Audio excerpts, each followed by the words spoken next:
you reunited with J-Lo. I remember when, was it I'm Real? Yeah. Came out, and she used the N-word in Yeah. the song, and Yeah. everyone was, oh my God, over that. Yeah. You were on that song. I wrote it. You wrote the song. Yeah. So you wrote that line for her. Absolutely. Was there like a sit down, like, I'm not sure if I should say this line or not? Not at all. Not at all. I mean, it's kind of a unwritten thing that Spanish and Puerto Ricans and niggas, and we're all kind of in the same family, and you know, so it's like, why can't she say nigga? Fat Joe says it. All my Spanish niggas I know say nigga. You know what I'm saying? Like, it's not. Why do you I think, never looked at them in any way and said like, yo, you know, watch that. You know what I'm saying? why do you think people were upset over that? I think they were upset because they don't see her as Jenny from the block, Jenny from the Bronx. They see her as this global icon, and matter of factly, some people probably see her as white. You know what I'm saying? So it's just, you know, one of those things, you know, and I think that's why people were really upset, because they don't understand the dialogue that is used in our hoods. You know what I'm saying? They don't understand, and that's how Puerto Ricans and Spanish people speak. That's how black people speak, and we are allowed to speak that way amongst each other. This has always been, you know, a word that's always had a lot of bad history behind it. Yeah.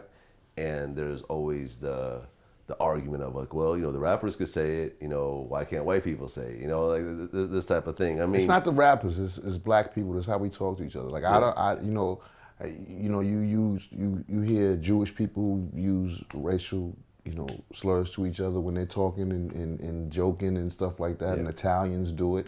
I would never feel like I can do that as a black man, and that's just, it's the same thing. You understand? Like, just because one group of people do it and are comfortable in doing it, they're that. So the joke is not only on you, it's on both of us that are sharing this dialogue. It's, you know, it's different when somebody outside of your group says it. Yeah. Then it becomes like, okay, well, why are you saying it? You know what I'm saying? Are you saying it because you think it's cool? Just by not knowing makes it a problem. Just by not knowing makes it a problem. You know, but there's always been an interesting type of, you know, with hip hop becoming more global. Yeah. You know, like, for example, you have French Montana, who's Moroccan. Yeah. Who says it all the time. No one got an issue with it. French is a nigga. But for example, when V Nasty, remember from the, you know I'm talking about, V Nasty from, you know, Creation's White Girl Mob. Right. You know, she would use it, and I could tell you, I interviewed V Nasty and sat down with her, and I haven't met anyone more hood than V Nasty. Right. White chick who said that before, you know, Creation popped, she had never been out of Oakland in her life. Yeah. I think people miss the point. It's not about being hood. It's not about being from the hood that gives you the pass to say it. Okay. It's being that minority that, you know, I don't care how hood you are, you will never share my struggle. You will never look in a history book and say, God damn, those were my people that were being slain and hung and so forth and so on. Never. So I think that's where the issue comes in. How does that apply to Puerto Ricans or Moroccans, or, you see what I'm saying? Because I say certain people get passes like that because they are deemed that. You couldn't look at French Montana and tell he was Moroccan unless he told you that. You would think he was Spanish or whatever the case may be. And it has to do with you know, with us being the minority.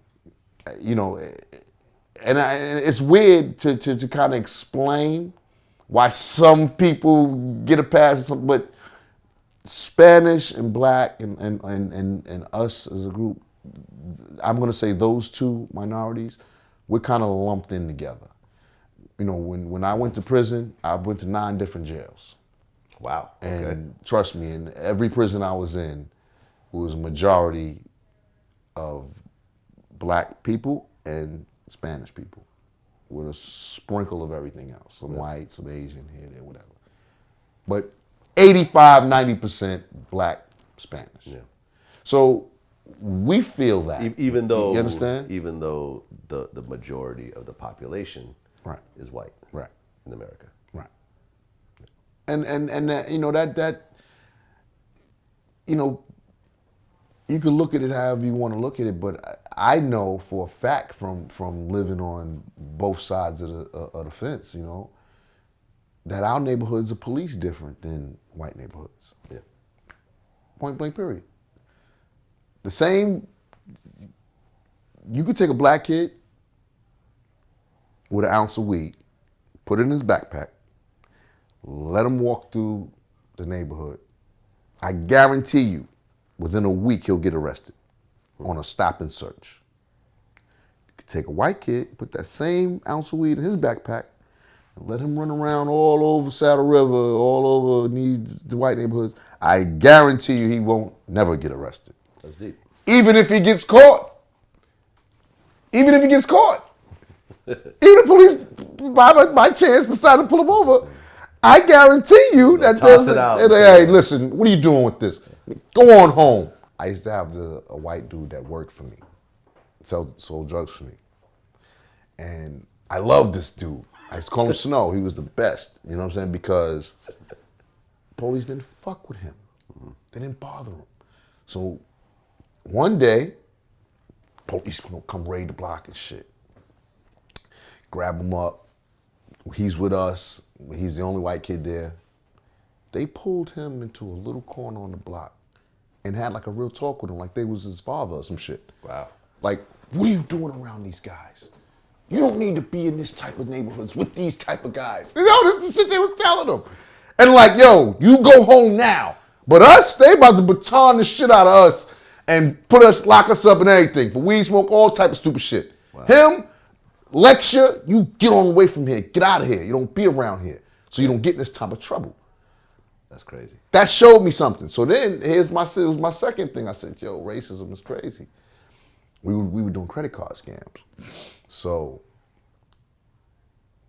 we used to go like on Jamaica Avenue and like the worst stores you could go into, like little rinky-dink stores where they don't sell much, but they also wasn't gonna check your ID with your credit card. So we couldn't go into like real stores and do this. Yeah.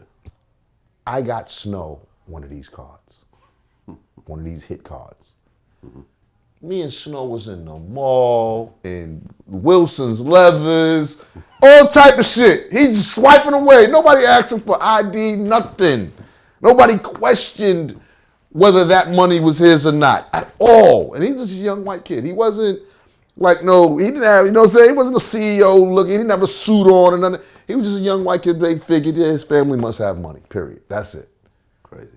I couldn't walk in there with that card and be swiping $500 leather jackets. They'd be like, hold on, something's wrong with this picture. Yeah, let's call this in. Let's call this in. Yeah. Never called him in. I loved him. He was the best. We used to go everywhere. Like, come on, Snow, we gonna get shit today. We gonna shop in today. You know what I'm saying? But that's the difference of white and black in our society.